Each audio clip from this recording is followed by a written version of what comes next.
They are 8-5, but that's about as good as it's going to get as, well, Daniel Jones is out for the year now.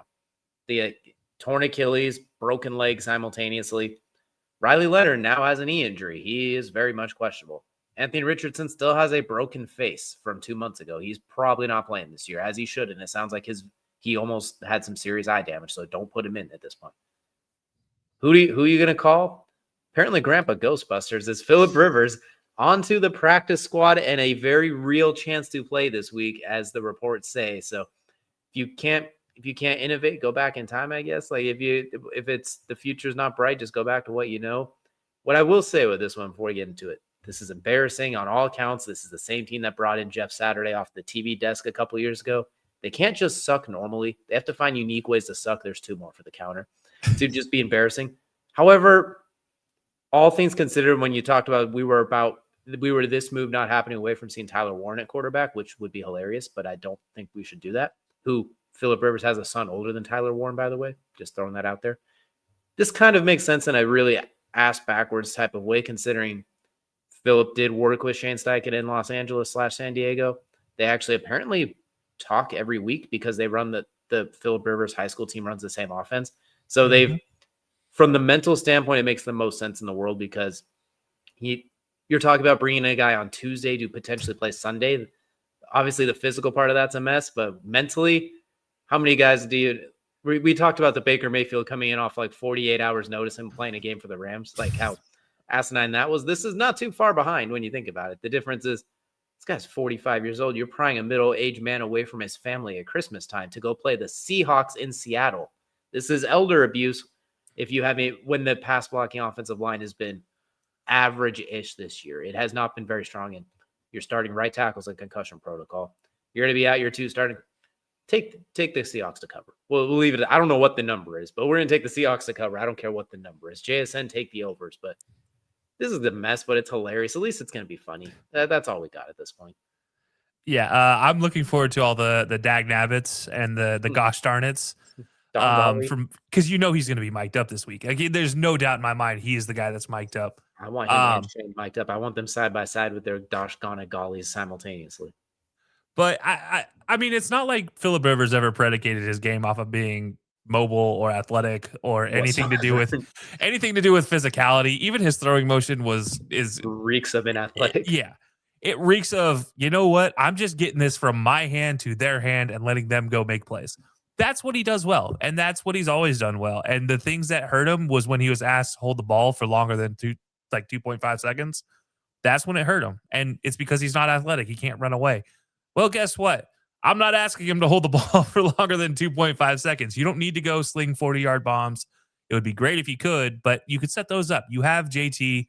Realistically, Rivers is there to get the ball from the center to the running back, because right now there was nobody else on the roster that could do that and still have weapons on the field. Like you do that with Tyler Warren. As much as my fantasy team might love that, I don't think I get points for quarterbacking play when he's at the tight end role, unfortunately. But you know what? Maybe I have to talk to my commissioner, DJ, about that. But no, I don't hate this though. Yeah, I don't hate this though. I mean, he gets to use his weapons with where they are. His receivers, they're not necessarily get away from guys outside of Alec Pierce. They're very much quick slant type of guys underneath, things like that. Quick routes, and that works well for what Phillip Rivers does. So do I hate it? No, but I don't love it. I mean, you have Joe Flacco out there, and I think every Colts fan out there just rolled their eyes at me hearing that. But you get the Bengals to release him at least, too. You got to be like, hey, do me a solid. Yeah, I mean, you could have traded a 6th-round pick for him again. Trade deadline's passed. You can't trade. Well, it's fair. All right, maybe just, I don't know, figure something out. Believe me, I thought about this. I've been cranking my mind of how do we get Jameis Winston somewhere, right? Like, how do you get Jameis Winston in there? Like, how do we figure this out? Like Giants, come on. Yeah. But no, honestly, it doesn't. I don't hate it, but I mean, I do find it funny that they went and got Santa Claus to come out of retirement, and he already comes with his whole herd of elves. So literally, he has a son throwing to a grandson in high school football next year. Like, we are at the point where he is old man winter, and he is coming to, I'm gonna say, reign supreme. I laugh because, like, I honestly don't hate this for the Colts because I think it's what they need. He comes in, he's feisty. We all know who Phillip Rivers is as a person. Everybody in the locker room will fight for him. And I think that's a huge part of what the Colts need right now. They are stumbling. There's no true leader, vocal leader leading them. And I think that's where Phillip Rivers will come in and be like, rally the troops. You might hate me, but you know what? I'm going to get you 3 wins, maybe 2 wins. I don't care.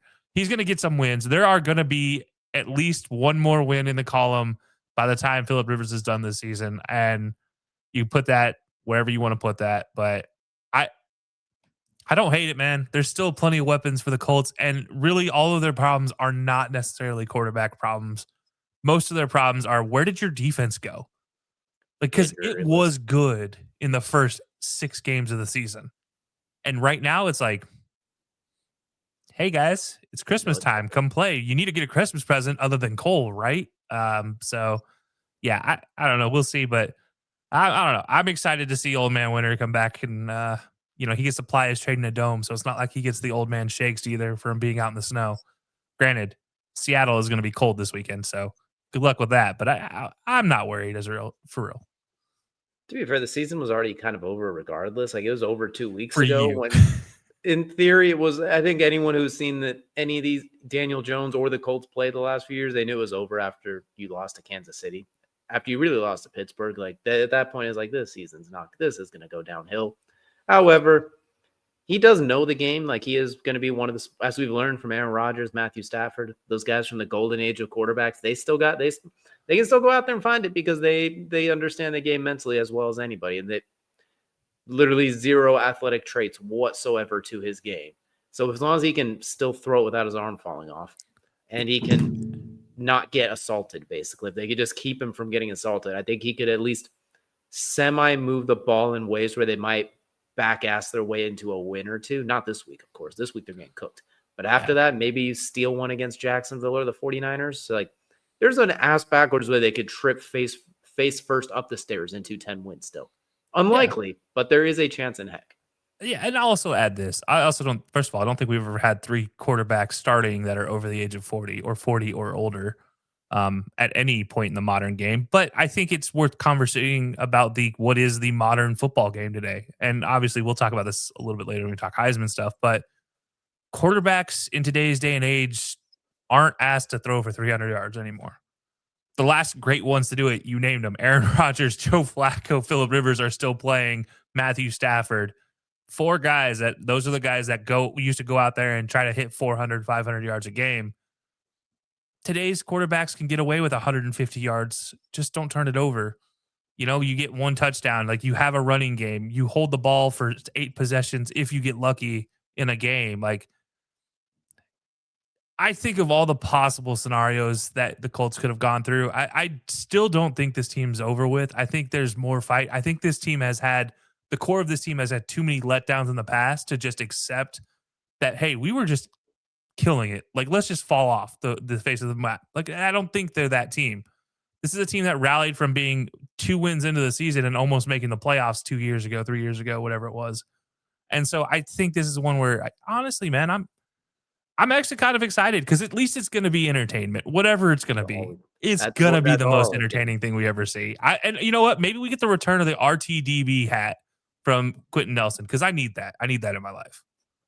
If they can get healthy defensively, then maybe there's a chance. But when your 2 starting corners are now out, one of them's had his 3rd concussion of the year. That's like, DeForest Buckner's been out, and we've seen what's happened since he's been out. Like, you got to get healthy.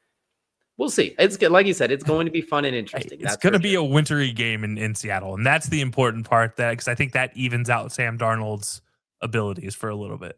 Yeah, my concern is the number 11's out there somewhere, and no matter how, there's nobody you could really put on. Even if Darnold misses by 8 yards, JSN will go find it. If you find it through the snow. If anyone's going to do it, I trust JSN this year. I trust him to literally do anything this year. That Seattle snow, man. I don't know. It's not easy to see through. It's not easy. And you know what? Where there's a will, there's a way. And JSN has shown the ability to have a will at all times. Somehow he's just perpetually open. But let us know down below what you all think of this move. I think it's hilarious, but the Hennessy's on standby just in case. And interesting enough, Riley Leonard and Phillip Rivers are actually very close. So if nothing else, maybe Riley Leonard's good to go and Phillip is the old uncle in his ear that he needs. You never know. This could go 1,000 different ways, and not one of them is going to be boring. But